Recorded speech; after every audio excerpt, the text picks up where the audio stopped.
আসসালামু আলাইকুম। I hope আপনারা সবাই ভালো আছেন। তো আমিও ভালো আছি। ভালো আছি বিধায় চলে এলাম রাজপ্রাসাদে।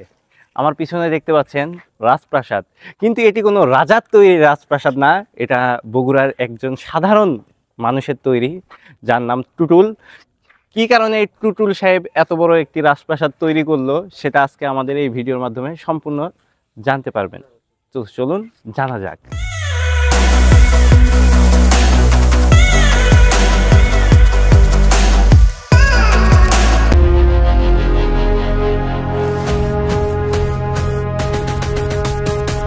আমাদের সামনে যে প্রাসাদটি দেখতে পাচ্ছেন, এটি বগুড়া জেলার শিবগঞ্জ উপজেলার দেউলি ইউনিয়নের সরকারপাড়া গ্রামে দাঁড়িয়ে আছে এই রাজপ্রাসাদের মতো সাদা বাড়িটি। এখানকার স্থানীয় লোকজন এই বাড়িটিকে টুটুল সাহেবের বাড়ি বলেও চেনেন।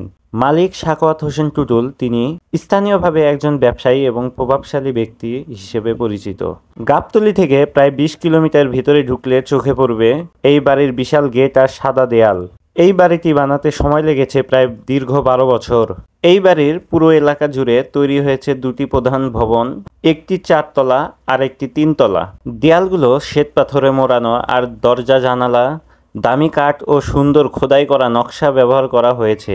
শুধু বাড়ি নয়, চারপাশে রয়েছে বাগান, হাঁটার রাস্তা, গাছপালা আর দুই পাশে রয়েছে বিশাল পুকুর। ভেতরে ঢুকলে দেখা যায় বড় বড় হলঘর, মার্বেল ফ্লোর, দামি ঝাড়বাতি আর আধুনিক আসবাবপত্র। অতিথিদের জন্য রয়েছে আলাদা অতিথিশালা, শীততাপ নিয়ন্ত্রিত কক্ষ আর বসার জন্য প্রশস্ত বারান্দা। এই বাড়ির প্রতিটি কক্ষে রয়েছে আলাদা সাজসজ্জা, যা গ্রামের অন্য কোনো বাড়ির সাথে তুলনা করা চলে না। অবাক হওয়ার বিষয় হলো, এত বড় আর এত সুন্দর বাড়িতে সবসময় কেউ থাকে না। মালিক টুটুল সাহেব ঢাকায় ব্যবসার কারণে বেশি সময় কাটান। এখানে একজন কেয়ারটেকার সারাদিন বাড়ির দেখাশোনা করেন, বাগান আর পুকুরের যত্ন নেন।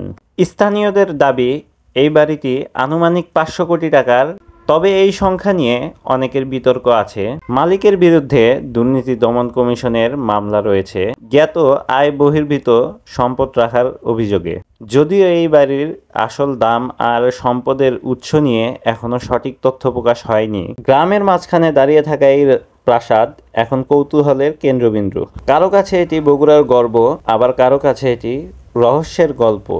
আপনি কি মনে করেন, এটি শুধু সৌন্দর্যের প্রতীক, নাকি এর পেছনে লুকিয়ে আছে অজানা ইতিহাস? এই বাড়িটি হুট করে কেউ দেখলে মনে করবে এটি কোনো রাজপ্রাসাদ, কোনো রাজার রাজপ্রাসাদ। এই বাড়িটিতে যে পাথরগুলো ব্যবহার করা হয়েছে সম্পূর্ণ বাইরে থেকে আনা, এবং বাড়িটির ডিজাইন খুবই নিখুঁত কারিগর দিয়ে করা। এখন আসি, যে ব্যক্তি এত টাকা খরচ করে এই বাড়িটি নির্মাণ করলো তার সম্পর্কে কিছু জেনে আসি। তিনি হচ্ছেন সাখাওয়াত হোসেন টুটুল, দেউলি সরকারপাড়া গ্রামের মৃত আব্দুল হাইয়ের ছেলে এবং বগুড়া শিবগঞ্জ উপজেলার স্থানীয় এক ব্যবসায়ী ও প্রভাবশালী ব্যক্তি। তিনি বর্তমানে ঢাকায় রয়েছেন।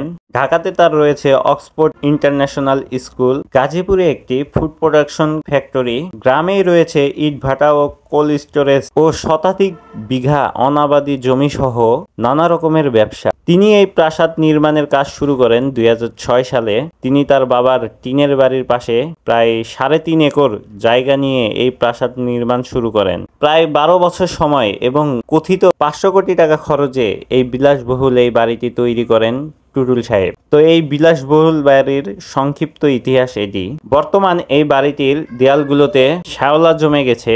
দিনে দিনে এই বিলাসবহুল বাড়িটির বেহাল দশা হয়ে যাচ্ছে। তো স্থানীয় এক ভাইয়ের কাছ থেকে এই বাড়ি সম্পর্কে কিছু তথ্য নিই। আমি নিজেও জানি এবং আপনাদেরও জানানোর চেষ্টা করি। তো চলুন দেখতে থাকি।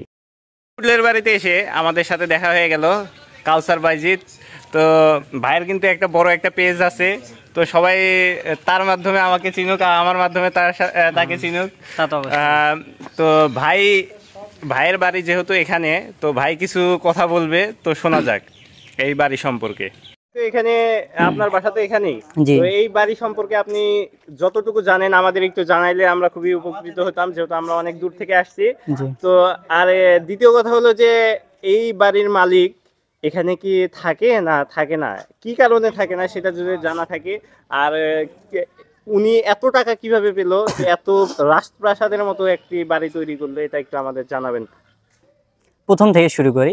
আমরা যখন ছোট ছিলাম, এনার ইচ্ছা ছিল 2014 বা 12 সাল থেকে, আমরা তখন ছোট ছিলাম, তার ইচ্ছা ছিল এরকম গ্রামে একটা রাজপ্রাসাদ তৈরি করবে। আমরা ছোটতে আসতাম, এটার ভিতরে প্রবেশ করতাম, এখন উন্মুক্ত করে দেয়নি। এখানে কিন্তু ভিতরে কেউ প্রবেশ করতে পারে না। আর টুটুল সাহেব এখন বর্তমান হয়তো এখানে না থাকলেও বগুড়াতে আছে বা ঢাকায় আছে। আর ওনার আত্মীয় স্বজন বর্তমান এই রাজপ্রাসাদের মধ্যে আছে। আর এটা উন্মুক্ত করে দিলে হয়তো তা সবারই ভালো হতো, কারণ সবাই অনেক দূর থেকে আসে, একটা ইচ্ছা থাকে ভিতরে প্রবেশ করবে, কারণ ভিতরে অনেক আকর্ষণ জিনিস আছে, সেগুলো দিয়ে সবার মাঝে ইউটিউব, ফেসবুক এগুলো প্ল্যাটফর্মে তুলে ধরার চেষ্টা করতো। কিন্তু আফসোস কেউ ভিতরে ঢুকতে পারে না, শুধু কেয়ারটেকার আছে, তারা তো কখনোই ঢুকতে দিবে না। এগুলোই। আর কিছু জানতে চাচ্ছেন? আর টুটুল সাহেব তো তাহলে এখানে থাকে না? হ্যাঁ, না থাকে না। না থাকার কারণ? না থাকার কারণ হচ্ছে ও মাঝে মধ্যে আসে, মাঝে মধ্যে এসে ঘুরে চলে যায়। আমি শুনেছিলাম উনি বলে দুদক মামলায় আটক ছিলেন। হ্যাঁ, এত টাকা ধরেন পাইছিল। আর উনি উনি বিয়ে করছে হচ্ছে একটা অন্য জাতি, অন্য ধর্মের একটা মেয়েকে বিয়ে করছিল। বিয়ে করার পর টাকা অনেক পায়, তারপর থেকে এরকম একটা রাজপ্রাসাদ দেয়। তো ধন্যবাদ ভাই, আপনার কাছ থেকে অনেক কিছু জানতে পারলাম। জি। তো আপনাকে অসংখ্য অসংখ্য ধন্যবাদ। ওকে।